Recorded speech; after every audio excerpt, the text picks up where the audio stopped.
Stand up Marcus and Stefan. Come on, stand up and show everybody your marvellous German selves. They come to all of our shows. Marcus and Stefan! Wow.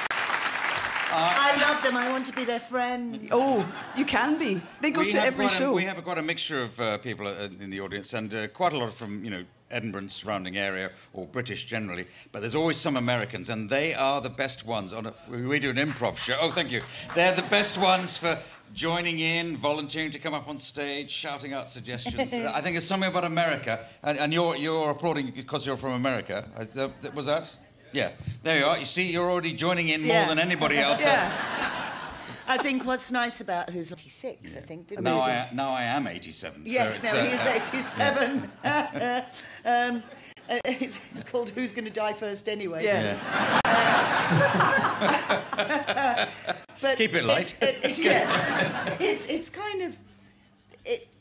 Paul said something interesting yesterday. We did just a minute from here. And you've got 20 seconds to say it before we go live, because we're not actually on air yet. Do you realise that? We're just chatting. Oh, bloody hell, we're peaking. Yeah, you're peaking so soon. That's what I thought. If I'd have known, I wouldn't have said anything. I know, they're being so generous, and we're not even recording yet. Well, save that for when we're on Save air. it, love. That'd we be might great. repeat ourselves. I'm totally going to repeat myself. At 87, you do, don't you? And audience, I'm not going to tell you your cue for outrageous, spontaneous applause, but it's coming up soon, so you have to just concentrate on what I'm saying, okay? The Janice Forsyth Show at the Edinburgh Festivals on BBC Radio Scotland. Yes, indeed. Hello there. It is day 3 of our Edinburgh Festival shows. I am Janice Forsyth. I'm in the BBC's big blue tent with a few hundred of my closest friends.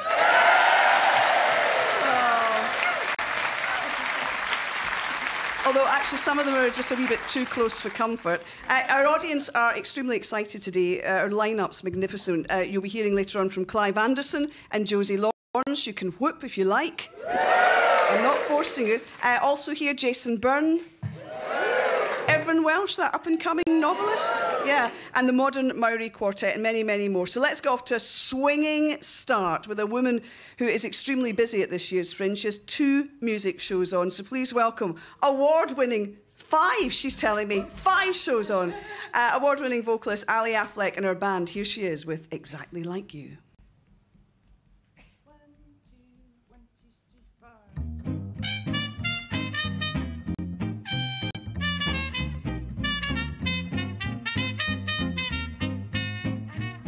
I know I have waited. No, I've been blue. British night for someone exactly like you.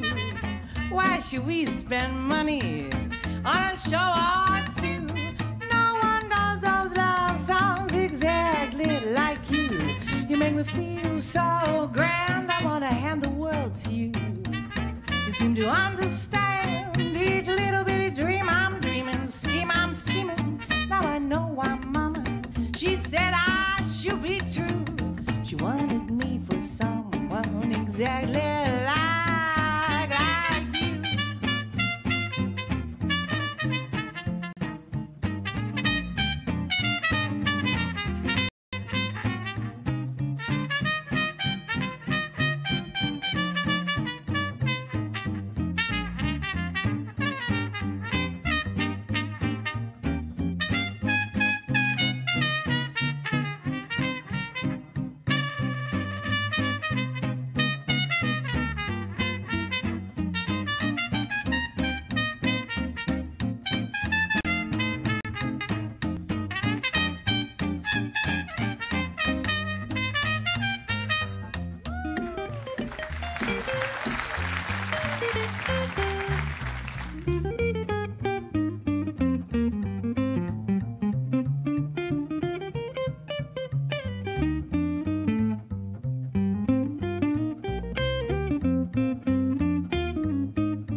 should we spend money on a show or two?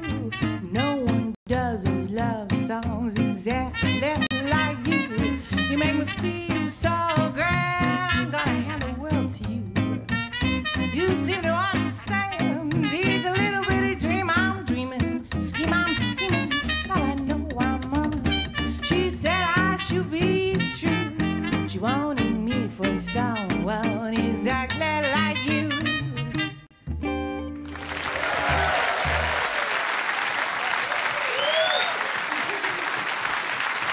Thank you so much. Cracking start to the show. Thank you very much indeed. The good news is that Ali and the band will be back later. Well, another great way to kick off the show is with two huge stars of the small screen, two members of the brilliant team who brought us one of the funniest improvisational television comedy shows of all time, ladies and gentlemen. It's true, isn't it, about Whose Line Is It Anyway? Oh, yes, indeed. It ran for thousands of series on Channel 4, and those who have fond memories of appointments with Clive Anderson, Josie Lawrence, Colin Mockery, Ryan Stiles, Greg Proops and many, many more are in for a real treat in Edinburgh this month. It's selling out. Whose Line Is It Anyway is live at the Fringe. So let's celebrate now with two stars of the show. Please welcome Clive Anderson and Josie Lawrence. Hello. Hello there. Hello. So you're clearly feeling the love from our audience under canvas. Frankly, they're trapped and we've given them drugs. But what have the audiences been like so far for your show? Well, very full audiences, very enthusiastic. There's an element of sort of welcoming people if they happened to have seen us recently. So, and on stage, it's quite a fast show. I think Josie would confirm. Yeah. Because on television it's very fast, but you can sort of tighten it up with editing. But so when you put it on stage, you think, well, you've got to have a similar experience. Yeah. So everyone has to race along really, really quickly. And Absolutely. people who remember the show will know Josie can just knock off a song on any subject in any style. And there's two or three others who can do this. And it's just, I'm part of it because I'm presenting it, but I'm also sort of part of just enjoying it. Enjoying the skills that they show off. Yeah, but it's a great audience as well, because what we're getting is people that remember us when it first started in the mid-'80s, and they bring along like their children who are also sort of like a punishment. That's a naughty step. You come and sit through. Somebody pointed out yesterday, but what's interesting about it is it's a nostalgic show that doesn't do nostalgic things. So because of the nature of it being improvised, so it's new. Yeah. But it's nostalgic at the same time. Yeah. Do you know what I mean? And here we are talking about it on radio. It started off on radio, didn't it? We did it on radio. Dan Patterson, who invented it, was a radio producer briefly and worked on a show with me. And he said, oh, well, I've got this idea. And he squeezed it into a Radio 4 kind of format. So everything was very fast there. And by the end of the series, we were being, somebody wanted us on television. And in my usual intelligent way, I said, oh, no, we should leave it for about 10 years, do the radio thing for a bit. And they was, oh, for goodness sake, Clive, let's get this chance may not come along. I presume, Clive, your bank manager's quite pleased about that transition to telly. Well, I can tell you, I could spend just quite some time explaining the difference in the rewards of television and radio. Let's not. I speak as somebody who mainly does radio now. Yeah, I certainly don't want to talk about that right now. Was it pretty much a launch pad for you, though, Clive? In terms of breaking you into the big time. Pretty much, and then I got a chat show again very quickly after that. And again I was saying, oh no, let's settle down for a bit. Just don't come to me for careers advice or career management. I don't know what I'm doing. Yeah. And for you, Josie, I mean, there is nothing like television exposure. Can you cast your mind back? What were you doing at that point? It was a pad for me. It was, well, I was working with the Comedy Store Players, who was with Paul Merton and Neil Malarkey and Andy Smart, and that was started off by Mike Myers, and I debuted my first Comedy Store improv thing was here in Edinburgh because Paul had a cold, so I sort of understudied for him. But Launchpad, definitely. I was doing lots of theatre, which is my main profession, and some telly. But Whose Line, I remember it was the first time I had a little old golf car, and the night after Whose Line came out, somebody wound their window down at a traffic junction and went, Josie! Oh. And I remember getting out and phoning my mum and dad, you know, to pay phone. Yes. Boys and girls, a pay phone. We had to use our legs and our fingers and everything in those days. And saying, I'm in the papers, and that. It was really unusual, but it was great. Incredible success. And what came over, and presumably still comes over in the live show here at the Fringe, is that, I mean, there's obviously a lot of work going on. The cogs of the brain must be whirring all the time, particularly. Not so much for you, Clive, for the people doing the hard work. Oh, yeah. No, I do nothing, yes. I know, no, he has to keep it running. There'd be nothing without him. I'm just having a go at him, Josie. But clearly, it seems as though you're having fun. Are you? Is that an essential part? You have to enjoy it. My mate Tessa's here with me today, the lovely actress Tessa Peake-Jones, and we were saying on the way here, she was saying, how do you do it when you get a rhyme for a song? And I said, well, give me something. And she went, all right, then tram. And I said, well, you think of a little story, and then you think tram rhymes with am and clam and damn, and then you start a little story. So you're double thinking, really. You're thinking the line ahead and the rhyme ahead. Yeah, but you're also having to sing the note and maybe working out the style of song as well. It's kind of like doing that. You have to explain to the radio listeners. Oh. Yeah. No wonder hello, dear radio listeners. I'm now on the sofa naked. No, that was last night, Josie. Yes. No, I'm patting my head and rubbing my belly. Thank you. Clive, for the few people listening, there might be some younger folk who don't know the show. Yeah. Can you tell us in a nutshell? Because there are various elements to it, aren't there? It's a way of challenging the performers to come up with things on the spot, either making up a song or acting in a sketch or acting in different styles. So we've got it's a bit like magician's tricks. We've got quite a lot of different games, but they mostly are ways of just putting people into a situation they have to come. So they may be acting a scene, but okay, now do it like it would if it was a Shakespeare play, or now do it as though it is like a pantomime. And some of those are, I think some are easier than others. Some are more musical than others. We also involve the audience a bit. It's not overwhelming audience participation, but there's sort of another random element. If you get a member of the audience to come up who has to either move somebody around or provide a noise or even have they don't join in the song, have a song sung about them, all their names and their details, minor things. It's just unpredictable. Yeah. Yes. I mean, what's interesting about it too is that the games are very similar to the Comedy Store Players games, and with film and theatre and stuff like that. But years ago when we came to the festival, I remember we'd look through the brochure, there'd be like one improvisation show on, and now it's kind of spawned a whole generation of like, because I've got an all-female improv group, and Pippa and Cariad and Ruth, who are with Showstoppers and Ostentatious, they are fantastic improvisers.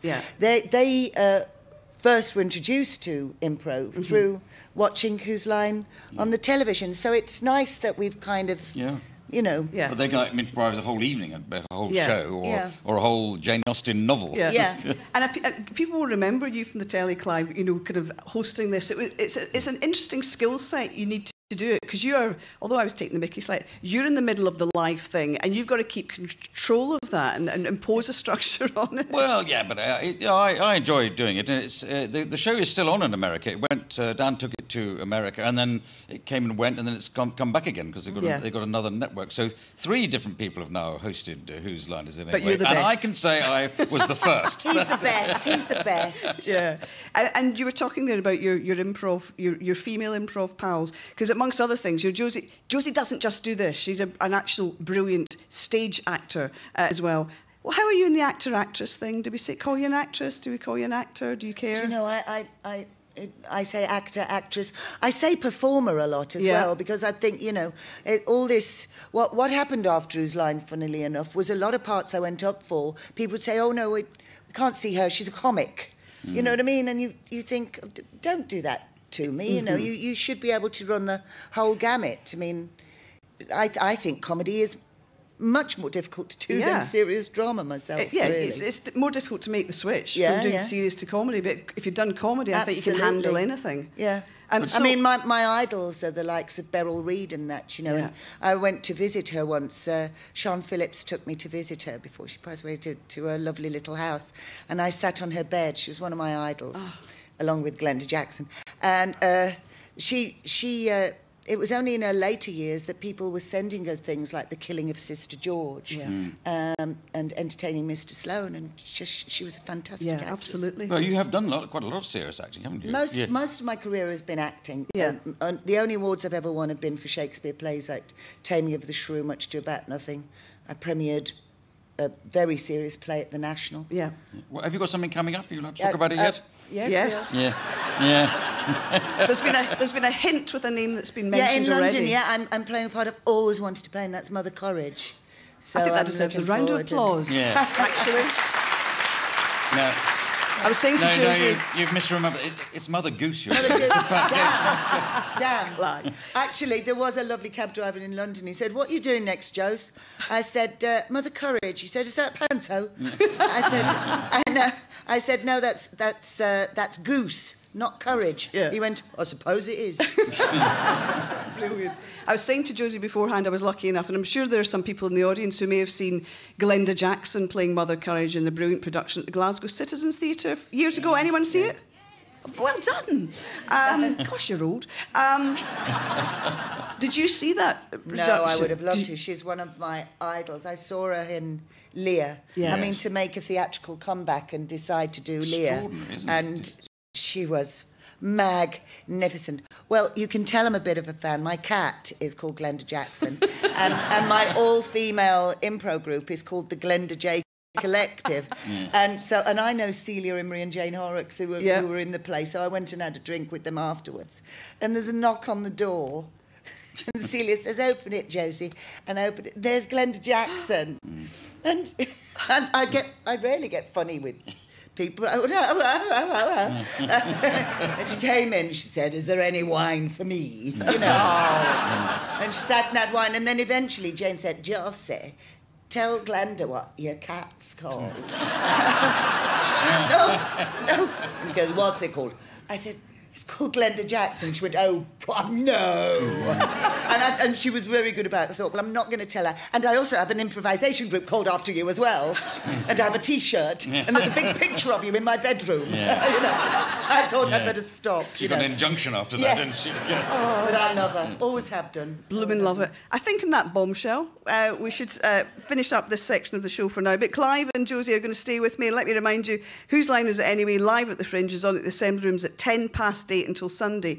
And then from the 15th to the 27th of August. Are there tickets left? There's basically all the way through. I imagine there are tickets left. So far, we've managed to fill the room every night. So who knows? I'm reluctant to say we're full. Because it sounds like a boat. And it's a rota system of performers as well. I go so you're not there all the time? No, I go up to Thursday and then I'm back for the final week. And I think they're trying to put extra shows Might be some extra shows on. We're doing but you get Greg Proops, Mike McShane, if you remember him. Colin Mockery. Colin Mockery's coming in. Tony Slattery. I thought we haven't seen him for a while. Yeah, that's right. I'm so looking forward to that. Oh, brilliant. Yeah. Fantastic. There you go, all the exclusives. You know exactly what's going to be happening. And it's always the same, I think, with sellout shows at the Fringe and everywhere else. Don't give up, because often you get returns and stuff like that. So don't not go. Thank you very much. Clive and Josie, huge round of applause, please. Come on.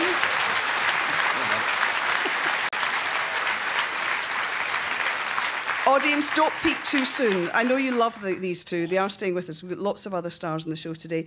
We'll hear more from them shortly. We'll have Jason Byrne too, and more music from Ali Affleck and her band after this. I'm a fan of singer-songwriters who tackle the biggest and the smallest details of life. So think of people who take on the everyday quirks and the big issues. Late Night Radio with Natasha Raskin-Sharp. People like Bill Callahan, Nina Simone, Jens Lekman, Neil Young, Cat Power and the like. I ain't got no home. I'm involved in the antiques trade and therefore have a general interest in history. So I like to look back at the musical archives. I like to dig in the crates, as it were. So a bit of history and some new stuff thrown in too, but hopefully plenty of discoveries along the way. Natasha Raskin-Sharp, Thursdays from 11 on BBC Radio Scotland. It's certainly worth listening to. Terrific person, Natasha Raskin-Sharp. Right now you listen to Janice Forsyth. We're live from the Big Blue Tent at the heart of the Edinburgh Festival with this hand-picked, beautiful audience. Yeah. They're pacing themselves. They're bright and beautiful. Would you like some more music? Yes. Fabulous. That was the right answer. Ali Affleck is back. We'll find out more about everything she's up to a little bit later, but she's here with her incredibly talented band inviting you to wade in the water.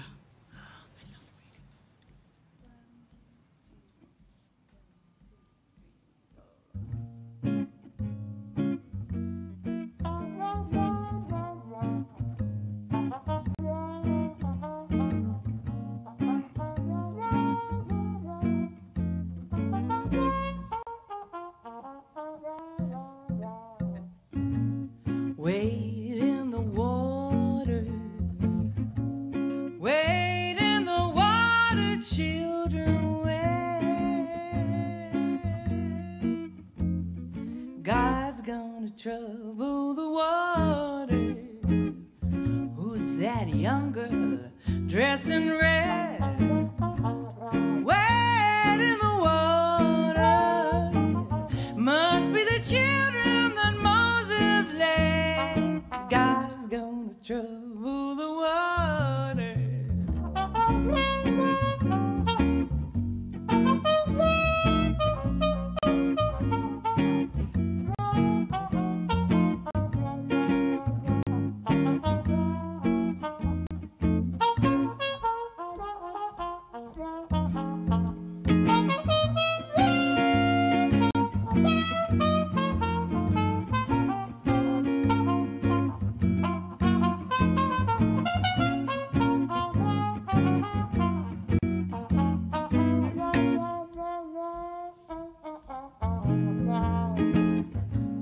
That young girl dressed in blue,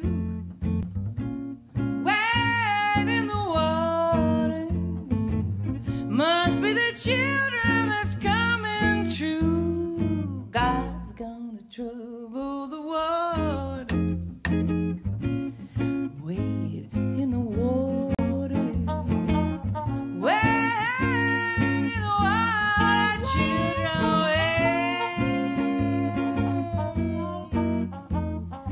God's gonna trouble the water.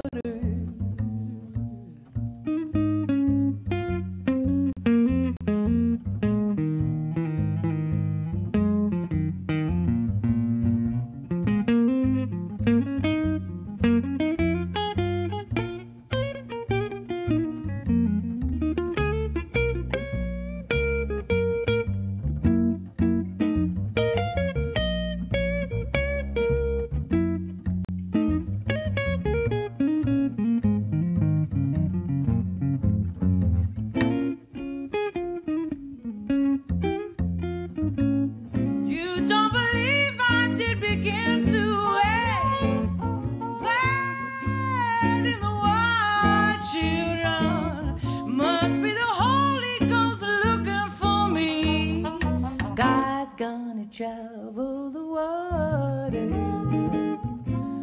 wade in the water, wade in the water, children, wade,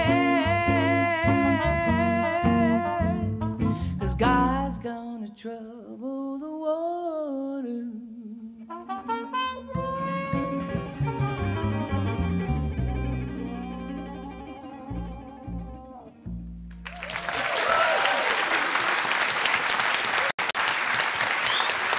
Huge thanks once again. Beautiful, beautiful music. Thank you so much. From Ali Affleck and her fabulous band. That was Wade in the Water. We'll meet all of them later on and find out everything that they're up to over the fringe a little later. Clive Anderson and Josie Lawrence listening to that. Josie, I mean, you know how to sing. What's it like sitting? Yeah? She's got the most beautiful voice. Is that's one of your favourite songs? Yeah, I love it. I love it. I want to suggest you get up and do a song with them, and I'll give you a topic and just... No, you shut your face.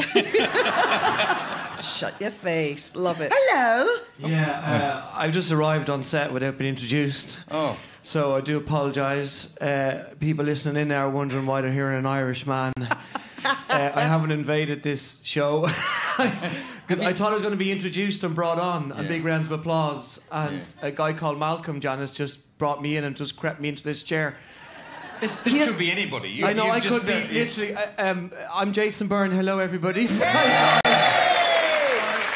And Malcolm doesn't even work in the show. He's just a guy that wandered in off the street. So I apologise, Jason. I know, but this is the fringe, isn't it? Just anything can happen. And and I have to apologise as well because I didn't dress up for the.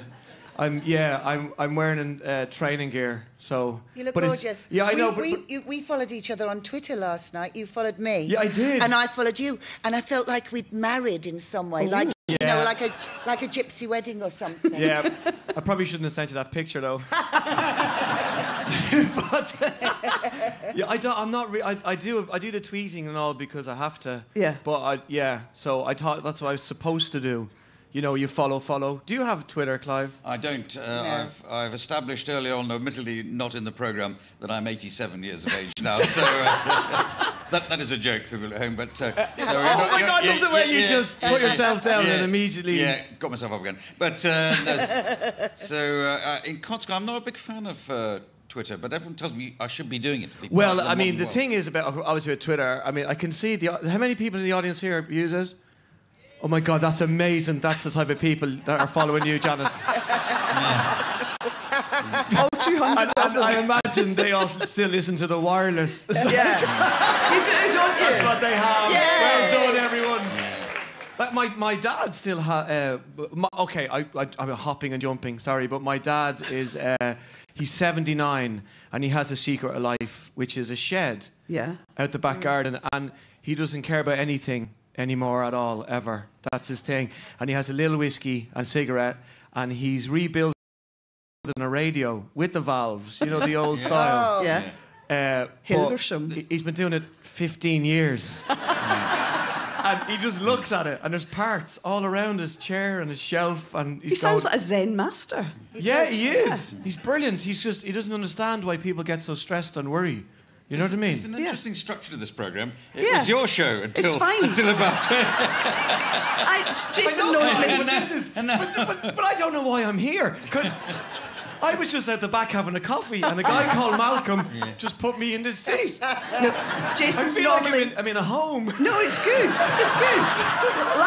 Last time you were on, you were incredibly polite. We just talked through everything in a structured way. I'm preferring this. I know. I'll do it ladies and gentlemen, Jason Byrne. Hello. You saying you're not dressed up, but you said, what did you say? You're in your trainers, but you are this new breed of comedians.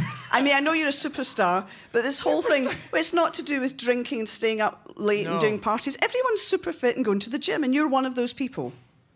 I'm not super fit. Come on. I'm 45 now, so I break a lot easy. But look at Clive's face. 45. Clive literally probably breaks on the toilet. All his bits of limbs just falling off. Actually, that happened to me. That was my limb broke off. Yeah.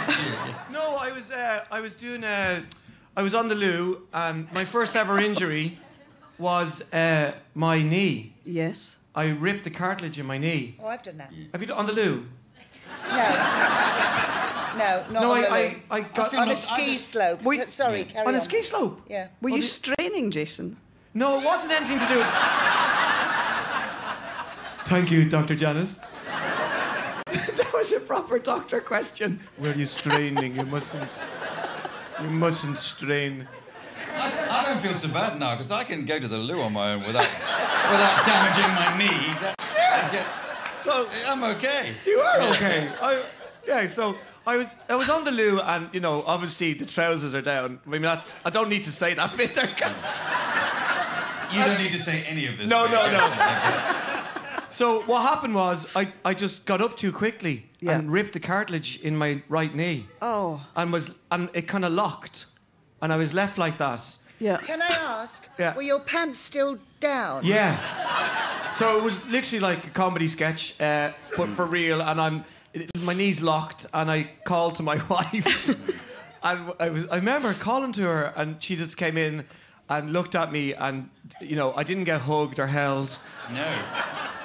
She just couldn't stop laughing. And I said, I can't straighten my leg. I think I've ripped a cartilage in my knee on the loo. Yeah. Well, I'm sorry to remind you about that when I suggested you were fit. Do you talk about any of this, Jason Byrne, in your show, The Man with Three Brains, that's on at the Edinburgh Fringe? No, that's just the stuff in my head that I keep away from the bottom area in the show. I mean, The Man with Three Brains is... it's like, because I do like improv and I do written stand-up and I do audience participate where they get up and they do sketches with me, I thought that's the three brains. But then, you know, scientists would be furious because they'd just say you've only got one brain. You don't have three brains. That's, you know, streams of consciousness you're talking about. But I couldn't call the show Jason Byrne's Stream of Consciousness because the Scots just wouldn't go. They go, well, I'm not going to that. What the hell is that? So I call it The Man with Three Brains just because it's fun. So you've not gone all neurological? You're not doing left hand? No, I definitely haven't. Right. No, I mean, I've even had MCs introduce me and they've often said, you will learn nothing from this show. No political stuff, nothing. You won't be knowledgeable at all as you leave. So it's just fun. Did you not move into sort of medical matters during the show? Your own personal experience? I mean, I'm not talking about the toilet and the knee. I think the reason why I train so much is because I break so easy. But I didn't break. I had a vasectomy 2 weeks ago. 2 weeks ago? Yeah. And oh my God, look at them. Oh, well done. The men are all squirming. Yeah.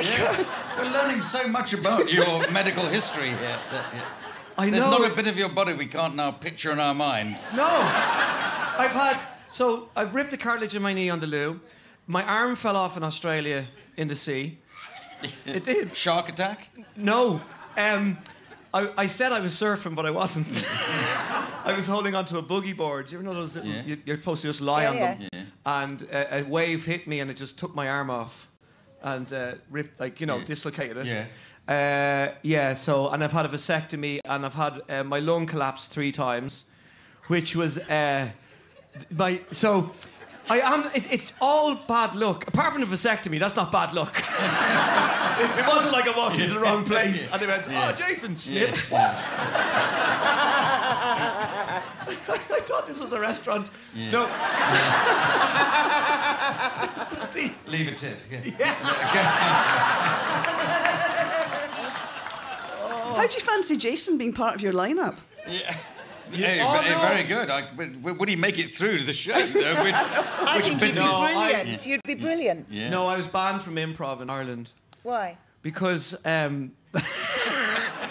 because you know when you do improv and you call making it an offer? You know when you say like here's an apple and off you go. Do you know how you do improv? Well, no, I know. Sorry, Clive. No. You're meant the to two say, best improvers in the world. You're meant to say yes and or something. That's and I didn't know that, and I kept going. They said, "Here's an apple." I went, "It looks like an orange," and I ruined the whole scene. And they went, "You're never doing that ever again." But I kind of know what you do now. Here's an apple. You say, "Oh no, there's no apple there. It's just an empty hand." That's what the improvers really dislike. Yeah. So I wasn't good at doing that, and I was also very bad at being an MC as well. I once won an award in Ireland for Best MC, Worst MC at the same time because I just spoke for too long. Because you know, like MCs, you're not supposed to when you're doing the shows and you're MCing, you're not supposed to talk for too long between acts. Because that really annoys the acts. But you spoke for too long on that occasion. I did. Hard to imagine. Yes, I know. I think, Clive, it's because I'm raised in like an Irish family where nobody listens to anybody across the dinner table. Yeah. Like my wife is very quiet. Like she's such a lovely woman, and her mum and dad don't drink. They didn't go out. They raised their children. They brought their children everywhere. Where my parents kind of knew who we were, and we all kind of raised each other. And when my mum and dad met my wife's parents, it was amazing. 2 different ends of the scale. And when my mum met my wife's mother, she said, "Will you have a drink?" And she went, "No." And then where my mother came over to me and went, "Is Brenda's mother all right?" Is she all right? Is she a little bit? She's not having is she okay?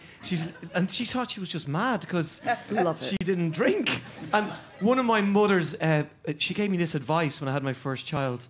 And it was, my mother said to me after my first child, she said, "Never ever let your children get in the way of your social life."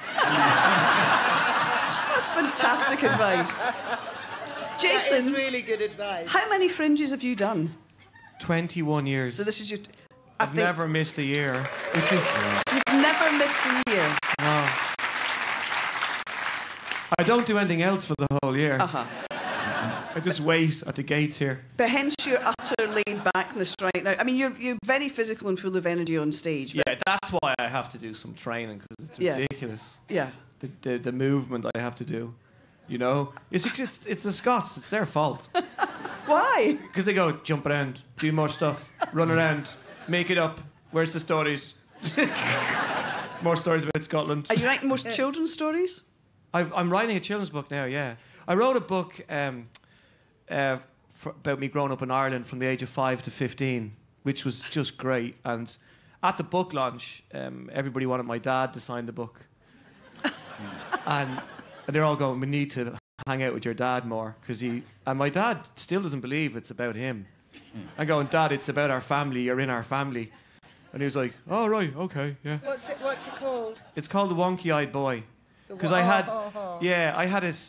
still have a squint. Or a cock eye, as the Scots call it. They're not very sympathetic here. That's why they have hard, tough children. I have a squint, Mammy. It's a cock eye, son. So I had that. And when you have a squint, it's my mother when I was younger. She dropped me. Oh my God, what the hell was that? She dropped me, and when she picked me up, my eye was turned in. But it was going to happen anyway. It wasn't because my mum dropped me. So she thought she did it. So my eye was turned in like that for quite a while, and I had to have an operation. And so anyway, it's all about me growing up from the age of 5 to 15 with my wonky eye. And that's where we're going to have to leave it. But I think we've come full circle, because we're back with you with a wonky eye, with something going wrong with your body. Yeah, I know.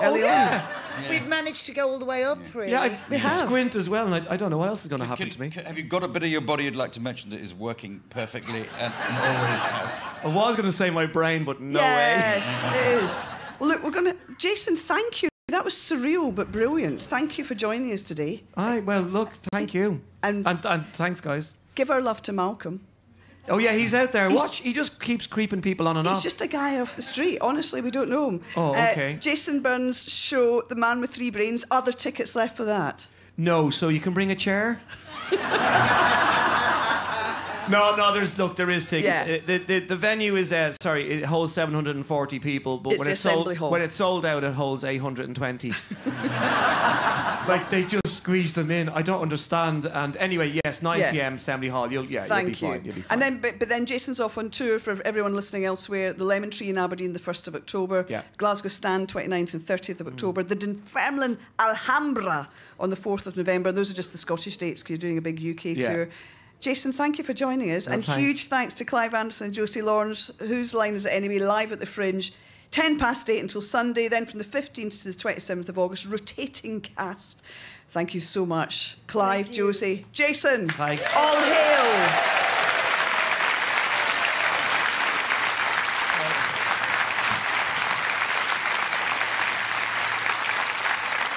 What an extraordinary experience we've all shared together, ladies and gentlemen. You are, believe it or not, listening to the Janice Forsyth Show. We're on BBC Radio Scotland, 92 to 95 FM, 810 medium wave, online and on digital. Previously on Breaking the News. This is Amber Rudd. Home Secretary meeting executives from several tech giants in Silicon Valley to discuss concerns about extremist online content. If you're not going to take their videos down, then at least encourage the tech firms to make them buffer.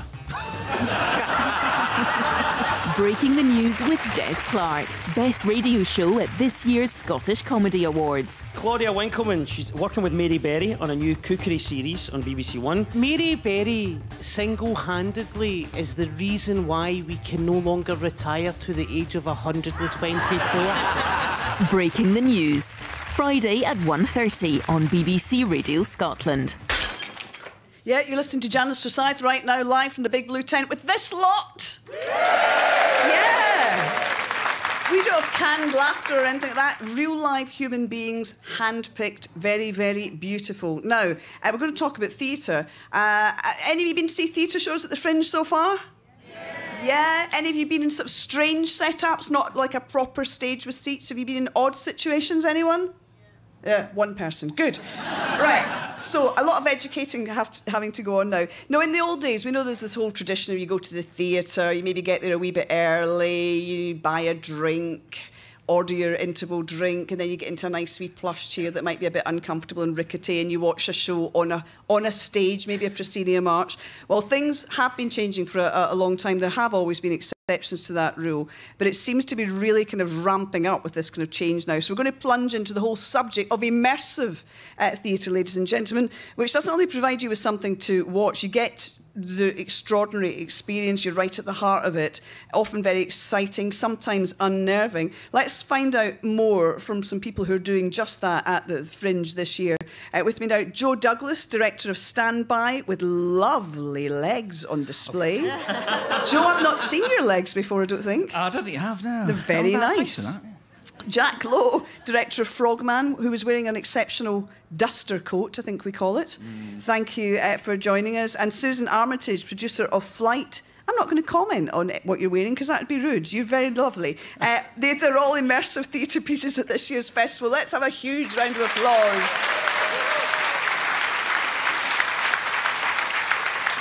You have to excuse me, Jason Byrne was just on, so I'm a wee bit way, don't know what I'm saying, so forgive me. And during this, for the benefit of our audience here in the tent, we'll see some slides on our big screen, which will show you some of what's happening. And we'll also have online some images too, if you go to my show page or our Facebook page or whatever. Have a look. So, Joe, you're the director of Standby, part of the Fringe, written by a former policeman. So, tell us about it. So we've been developing it for about 4 or 5 years, myself and Adam McNamara. Adam was a cop in Dundee. Before he became an actor, he took himself off to the RSAMD. So he was telling us in rehearsals, actually, it was quite weird, because on the Friday, he literally finished his shift. And on the Monday, was doing, like, kind of movement exercises in class, going like, oh, what's going on here? And he's actually now forged a really successful career as an actor. He was in Harry Potter in the West End last year. And he was also, his first job out of drama school was on Blackwatch, and that was a show that I was the associate director on, touring around the world with it. And while we were on tour, he kind of wrote this script about 4 cops in the back of a riot van, inspired a bit by Blackwatch. There's a quite iconic cheese on toast scene in that play. Some of those of you who might have seen it might know that. But and yeah, he'd written this really funny play, which kind of gave an insight into the job of a police officer, because I was really aware that police officers aren't able to unionise. They aren't able to actually kind of speak up and speak out for the concerns that are really affecting them. And so the play was a kind of vehicle to do that. And so we're really delighted to be presenting it this year. And tell us about the immersive aspect of it, because what audience have an earpiece? They do, yeah. So the idea is, much like police officers, every audience member will have a single earpiece, which really lets us kind of really play with the sound design, from the design that you kind of get from the stage, the design that's kind of in the ear. It adds a real kind of sense of immersiveness and kind of intensity to it. And you get a really lovely kind of... It's that sense of like a radio play. You know how something kind of like a story sort of drip feeds in your ear and it sort of really fires your imagination. You've kind of got that happening whilst responding to what's happening live on stage, much like cops have to do in everyday life. So you're hearing what's on the stage in a normal way, but then you're getting these kind of interventions. You're getting the interventions, the radio traffic that the police officers are picking up. So you're hearing what they're hearing. Yeah. Disconcerting, but interesting. Jack, so you're directing Frogman. What's the premise here? So Frogman is set in 2 time periods, the present day, 2017, and 1995. In the present day, a coral reef scientist is interrupting her work by a detective saying that her father has been charged with the murder of a 13-year-old in 1995. In 1995, just on the Great Barrier Reef, you see a friendship between an 11-year-old and this 13-year-old. And the audience use virtual reality headsets to basically look at the evidence from 1995. So you see underwater diving through the Great Barrier Reef following a police diver.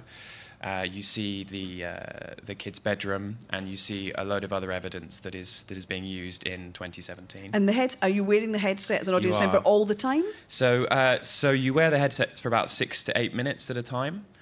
So your eyes have a bit of a rest, and you have a little focus wheel on them. And we spend about 5 minutes at the top of the show. The premise is that you come in and you are part of a jury service, and you spend time getting to know the technology and make it make it feel a bit normal. So we're trying to kind of use technology in a way that it feels sort of just part of the overall experience. Wow. And Susanna, you're the producer of Flight, which is part of the Edinburgh International Festival, so not the Fringe. So what story are we hearing here or seeing? Yes. Flight is the story of two Afghan brothers and their journey through Europe in search of asylum in the UK. It's based on a novel called Hinterland by Caroline Brothers. And we tell the story. It's an individual audience experience. You sit in your own booth, and the story and the soundscape is conveyed through headphones, and you can also feel stuff through your chair. And the story visually unfolds in front of you. It rotates in front of you. Every scene lights up as a tiny model, and they rotate scene by scene in front of your eyes. We've got some images. How do you develop something like this? Has it been a long process? It's been a really long process. Originally, because we've sat with the story for a long time, and originally we were going to tell it in a traditional setting on a stage with live actors. But during that time, obviously the story about migration in Europe exploded and became a very different scenario and a very big media story. And we thought we need to access the story in a different way and to draw people in and to really access the personal aspect of the story, which is what we want to tell. And one of our co-designers and our co-artistic director, so Jamie Harrison and Candice Edmonds, for another production were presenting a model box around the world while they pitched a show, and they realised that people really engaged with the model box and the vulnerability of tiny characters, and there's something really intimate about this experience that we wanted to bring to an audience. Yeah. So. I guess if some people are being unkind, Joe, they might think that people are, maybe you guys are feeling under pressure to add gimmicks or something like that in a desperate attempt to get audiences in. Never. No, I would. To that, I would say it's always about the form, and it's a marrying of form and content of the show. That's what we try and do. So the idea of this, I wouldn't put this device into any old story, but a story about police officers, it feels really, really pertinent. Yeah.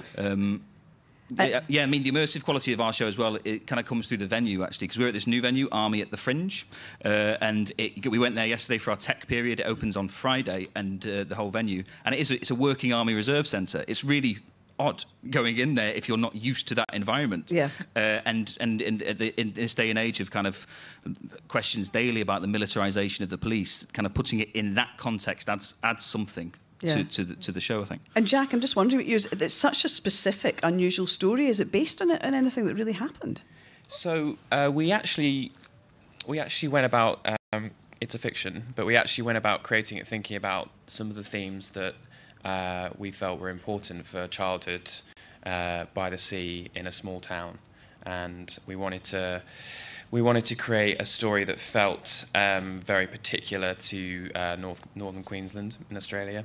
And we wanted to, a bit like Joe was saying, I mean, the initial instinct was to try and take audiences into the coral reefs to show how beautiful they are, to show that they are now dying, and that's a major metaphor of the piece, that the coral reef on the Great Barrier Reef is going through its third bleaching event in 20 years. And on the point of technology, we thought, well, I mean, you literally are putting on a mask. So if you've ever been sort of snorkeling, it's a very similar thing. Your field of view is a little bit restricted, so you don't have peripheral view. And, do you tell people a bit about that beforehand? Because I'm looking forward to seeing it, but I'm slightly trepidatious not being the best person in water. And I think there are moments when you feel as if you are underwater. Yeah, I mean, I guess anyone who's ever kind of scuba dive will say there is a very weird moment where you're suddenly with the fish, and you suddenly have this sort of supernatural power where you actually, are part of a kind of technology, or part of a system where you're being given air by this. So the weird thing is that you're in those depths and you feel like that, and yet of course you're in a room with 30 other people on swivel chairs, and sort of you're all really aware of yourself, and that's great for being part of a jury and part of a murder trial. Being aware of your own sensibilities is great. No, my producer said that. She was just like, I felt, what's happening to me? And then you have to immediately say, wait a minute, you're watching a show. So it's quite interesting the focus demanded of the audience, that is for sure. And Susanna, have you been able to sort of witness or speak to people about their reactions to this when they come out of your show, Flight? Well, yeah, I mean, it's been... Normally, when you put on a show in a normal space, you can sit in with the audience and you hear the applause at the end. You think, oh, that went well. Or, but this one, because it's individual, people come out one by one. But we have seen lots of audience come out, and people have been really touched by the show and really moved by it. And yeah, the response has been kind of incredible. Yeah. There's an extra focus, I guess, intensity for the individual if they're on their own. Maybe not everybody would like that, or might find it certainly a bit disconcerting. It's a very unusual theatre experience, isn't it? It is. I think it asks something different from an audience member. Yeah. I think it asks for you to give a little bit more of yourself, and your relationship with the characters and their journey becomes very personal. And there's almost something, because of the form and the way you're sat in a booth and you're looking into this tiny world, there's almost something voyeuristic about it. And I think when you get to the end of the story, it requires a bit of reflection on yourself as an individual. It's all extraordinary. I mean, just the energy and the creativity, and I think also all the jobs that are, the emphasis now on all the sort of tech people, sound designers, all of that. I bet they're absolutely relishing all of this, absolutely coming to the fore and celebrating what they do. Thank you very much for coming on the show. Really good to hear it. Do you fancy immersing yourself in some of this, ladies and gentlemen? Yeah. Thank you very much. Joe Douglas with the lovely legs, Director of Standby, Jack Lowe, Director of Frogman, Susanna Armitage, Producer of Flight. Thank you very much indeed. Thank you. Good luck. Success with the shows. Thank you.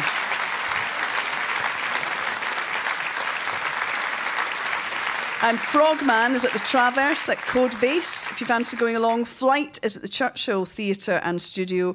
Those two are running at the moment. And Standby is on at Summer Hall from Friday, all on at various dates and times. You just go to my BBC Radio Scotland show page. You'll get handy links with all those details. Now, we have already enjoyed her fabulous voice and her brilliant band. Ali Affleck is back. So, Ali, tell us then about your shows, your multitasking. Yeah, I'm a sucker for a challenge. I'm doing 5 shows and I'm a guest in a 6th one, and it's every single show's got different songs. So it's like 85 songs I've had to polish up. Yeah, and it covers everything from the very beginning of the blues and the ladies. It's focused mostly on the ladies who started out singing blues, as some gospel, some spirituals, and then it's technically a part 1 and part 2, and then I have a show celebrating love songs and tragedy songs, and I run a speakeasy at the Jazz Bar, so I'm doing 6 nights of a speakeasy, which is an absolute riot, and I play my washboard and drive the band crazy with that. So go on, introduce us to your lovely band. So we have the wonderful Mr. Colin Steele on the trumpet. Yay!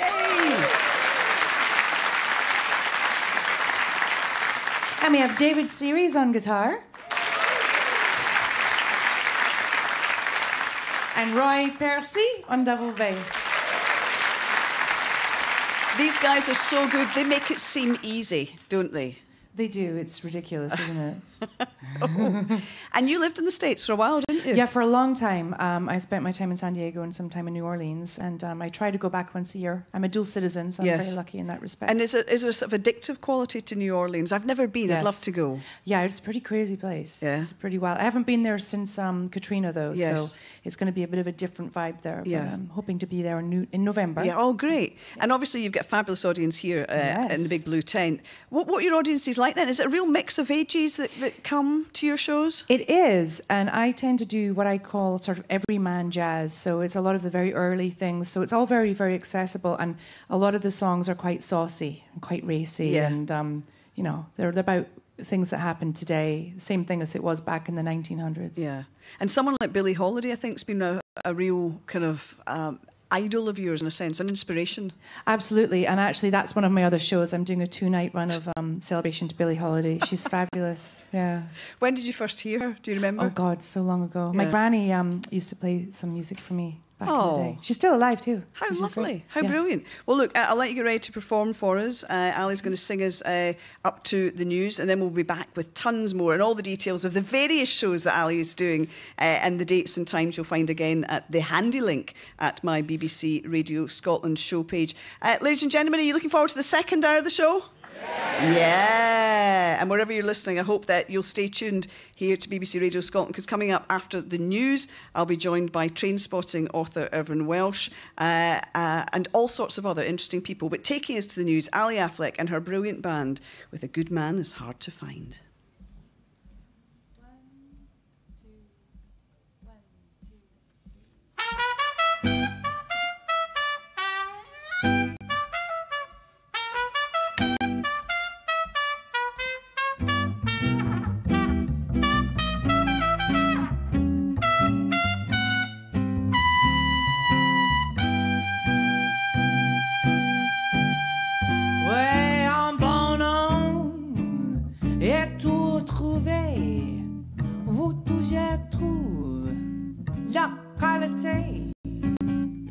Et quand tu crois qu'il sait bon nom, vous trouvez lui qui fait l'amour avec un enfant, mais vous criez vos vents chagrins, vos volets l'homme et un lit et l'amour.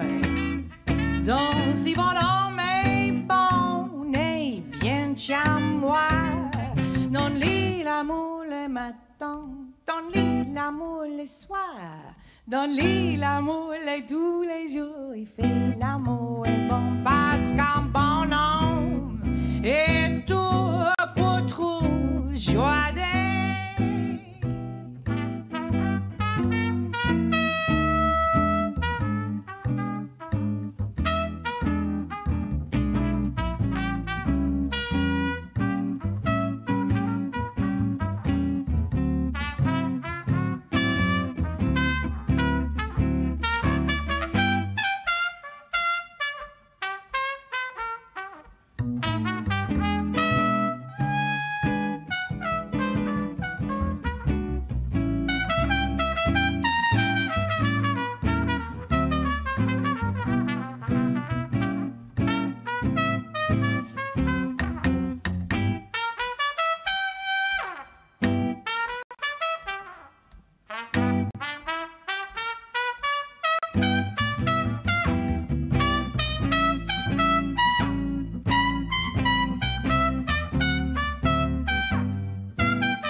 A good man is hard to find. You can always get that other kind.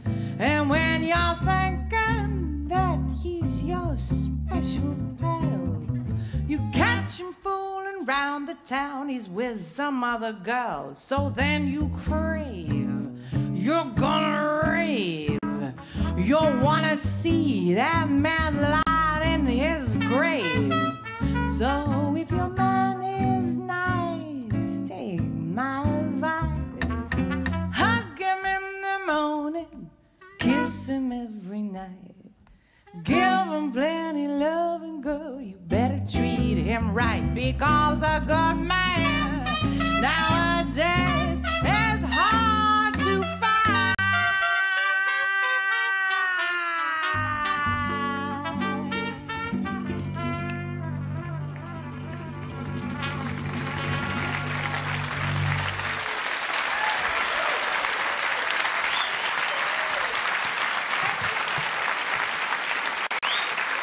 Absolutely incredible. Thank you so much for providing such fabulous music in the first hour.